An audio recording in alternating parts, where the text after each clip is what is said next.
Avez-vous déjà essayé de caresser un chat, mais à chaque fois que vous vous approchez, le chat s'enfuit et vous regarde de loin? Ensuite, vous vous approchez du chat pour une deuxième tentative, mais il s'enfuit à nouveau. Lorsque vous approchez le chat pour la troisième fois, il fuit et disparaît. Cependant, quelques heures plus tard, lorsque vous avez détourné votre attention vers quelque chose d'autre, le chat apparaît, vient vers vous et saute sur vos genoux. Un phénomène que nous vivons souvent est que lorsque nous poursuivons quelque chose ou quelqu'un, cela s'éloigne de nous. Mais quand nous le laissons tranquille, il vient vers nous. Ce mécanisme peut être difficile à concilier avec l'idée que l'effort est la clé du succès. Bien que cela soit vrai, atteindre des objectifs nécessite souvent du travail. Il y a aussi un autre aspect à considérer.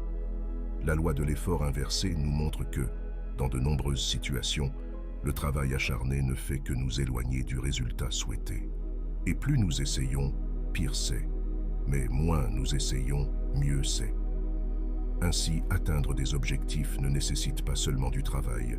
Nous devons aussi nous abstenir d'agir. Et pour savoir quand agir et quand ne pas le faire, nous avons besoin d'intelligence et de compétences.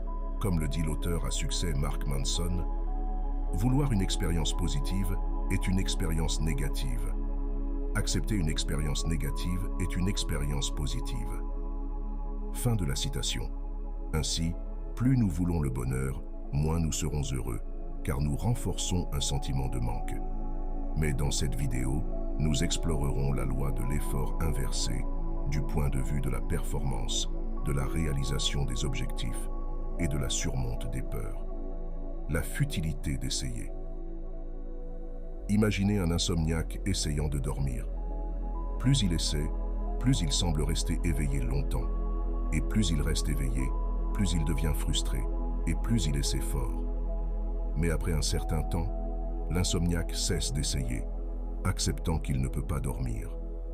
Et soudainement, sans aucun effort, il s'endort. Le sommeil est l'une de ces nombreuses choses que nous ne pouvons pas forcer. Pourtant, nous essayons souvent fort de dormir, avec des résultats horribles. En examinant la nature du sommeil, cela n'est pas vraiment surprenant. Nous pouvons voir le sommeil comme la forme ultime de détente.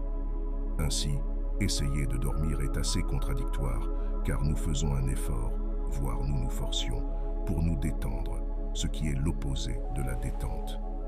Essayer trop fort se retourne souvent contre nous. Le philosophe et psychiatre Viktor Frankl a observé que lorsque nous nous concentrons trop sur la réalisation de résultats spécifiques et l'évitement d'autres, nous générons une anxiété anticipatrice. Dans de nombreux cas, cette hyper-intention conduit à la situation que nous essayons d'éviter. Et ainsi, il en va de beaucoup de choses. Si nous essayons trop fort de nous amuser, nous ne nous amusons probablement pas parce que nous sommes tellement fixés sur les résultats que la fixation elle-même est désagréable.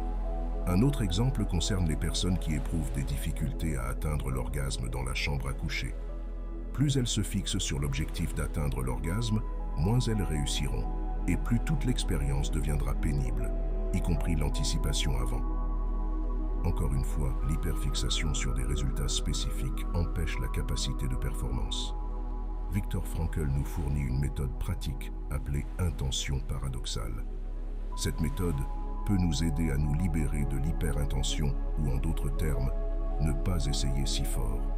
En appliquant l'intention paradoxale, nous changeons le paradigme de l'évitement de résultats spécifiques, comme bégayer ou ne pas pouvoir dormir, pour vouloir ces résultats. En souhaitant des choses que nous avons précédemment essayé d'empêcher de se produire, nous avons moins de chances d'être pétrifiés par l'anxiété, car nous éliminons la pression de vouloir des résultats. Ainsi, nous avons plus de chances de nous endormir en souhaitant rester éveillés qu'en essayant fort.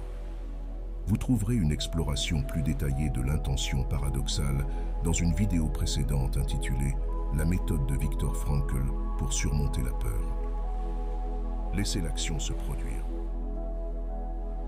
Plus on essaie, plus cela devient pire. Plus on poursuit les personnes que l'on désire, plus elles s'éloignent de nous. Plus on essaie de vendre quelque chose, moins on a tendance à faire de vente. Mais si nous n'agissons pas du tout, nous ne aucun résultat non plus. Ainsi, nous cherchons un juste milieu entre l'action et la non-action, entre l'effort conscient et le laisser-faire. D'une part, l'effort conscient semble nécessaire pour développer nos compétences. Nous devons pratiquer, apprendre, réfléchir, comprendre et analyser. D'autre part, l'absence d'effort conscient et d'activité intellectuelle semble nécessaire pour laisser émerger naturellement les compétences développées. Nous devons calmer l'esprit et nous sortir de notre propre chemin, pour ainsi dire, afin de performer de manière optimale. Lorsque les athlètes, musiciens, chanteurs, pilotes de Formule 1 et artistes martiaux vivent l'instant présent, ils ne ruminent pas, ne s'inquiètent pas, n'analysent pas, n'intellectualisent pas ou ne réfléchissent pas à leur prochaine étape. Ils se laissent simplement porter par le cours naturel, comme s'ils étaient le cours lui-même. Ainsi, de manière paradoxale, la performance optimale exige que nous nous détendions, que nous cessions d'essayer et que nous laissions nos activités émerger et se produire automatiquement. Ou, comme l'a déclaré Lao Tzu, pouvez-vous rester tranquille jusqu'à ce que la bonne action survienne d'elle-même? En conclusion, je vous encourage à manifester votre engagement envers cette vidéo en laissant un pouce levé et en vous abonnant pour rejoindre notre communauté dédiée à la sagesse stoïcienne. Partagez dans les commentaires comment vous envisagez d'incorporer ces enseignements stoïciens dans votre quotidien. Ensemble, nous ne sommes pas simplement une chaîne, mais une communauté unie par un objectif partagé. Merci infiniment pour votre écoute et de votre participation. À très bientôt, chers guerriers.